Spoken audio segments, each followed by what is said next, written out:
The Tinder Swindler's crimes have become international news with the release of the recent Netflix documentary. But what has Shimon Leviev been up to since the film's release? And the most important question, is he single?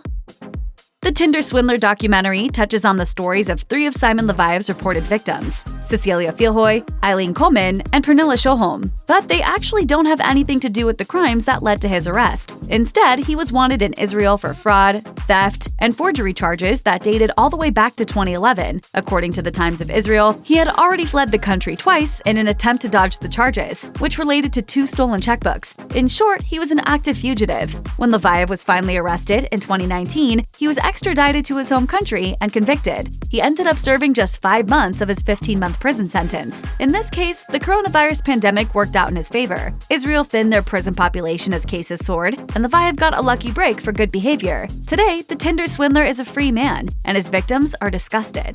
Sjöholm told the Times of Israel, "How can you give trust to a man like that, who escaped from Israel twice? A man that deceived and swindled women in Europe for hundreds of thousands of euros. Where is the justice?"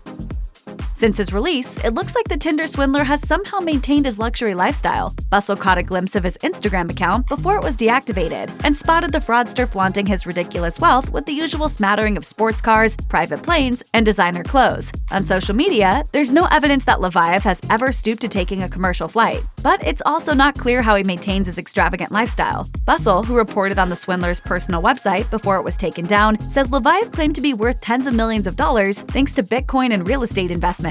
Maybe he took the stolen money and invested wisely. No one really knows. You won't have to worry about running into the Tinder Swindler on another dating app. Shimon Leviev, or whatever name he's been using, has been permanently banned from a swath of popular dating apps, including Tinder, Hinge, Match, and OkCupid. It should be noted that squashing fake profiles is a little bit like playing whack-a-mole. For now, Tinder confirmed to USA Today that Leviev and any of his known aliases are no longer active on the dating platform. He was banned back in 2019, and Tinder caught him trying to make another account in 2021. The dating app also created a fact sheet to help online daters avoid similar scams. Since his conviction and the Netflix documentary, Shimon Leviev has been working hard to rehab his image. According to Radar, he hired a marketing company to help him change the narrative about his past. They reportedly placed puff pieces in the media, highlighting his business skills and Jewish faith. One of those alleged puff pieces went as far as calling him a hero. Throughout everything, Leviev has fiercely maintained his innocence. Before he axed his Instagram account, he wrote a post assuring his followers that he would share his side of the story. Not long after, he railed against the accusations in an Instagram story where he said, "If I was a fraud, why would I act on Netflix? I mean, they should have arrested me when we were still shooting. It's high time the ladies start saying the truth." I will proceed with the lawsuit against you for defamation and lies, and that everything is based basically on a lie.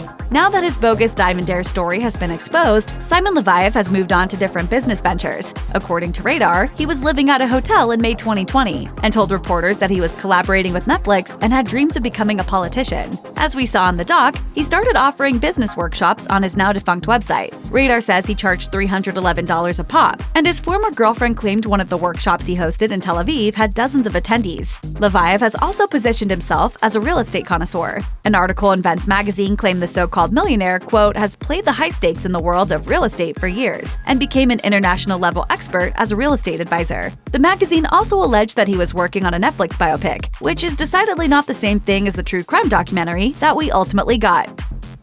As Esquire reports, Shimon Leviev was wanted all across Europe when he was arrested for the unrelated crimes he committed in Israel. He reportedly had cops looking for him in Sweden, Denmark, Germany, Norway, and England. Things don't exactly appear to be settled either. In fact, this could be the beginning of a long legal road if he ever tries to leave his home country. According to a report in the Times of Israel, a number of women are preparing to file lawsuits against the Tinder Swindler. A woman who was referred to by the initial A told the newspaper, "Private investigators and Interpol people are waiting for him to leave Israel to arrest him. He ruined my life and shattered me emotionally and financially. I will never forgive him in my life for what he did to me. He will pay dearly for his actions, and we will make sure he will go to prison for many years. For now, the future is unwritten." It's not clear if the victims will ever receive justice, though the trio featured in the documentary have launched a GoFundMe campaign to help pay their debts. The only thing that is clear is that Leviev's alleged scam was a big moneymaker, if not for the conman, then for Netflix. According to Variety, after the overwhelming overwhelming success of the documentary, the streaming service is in early talks to transform it into a narrative movie.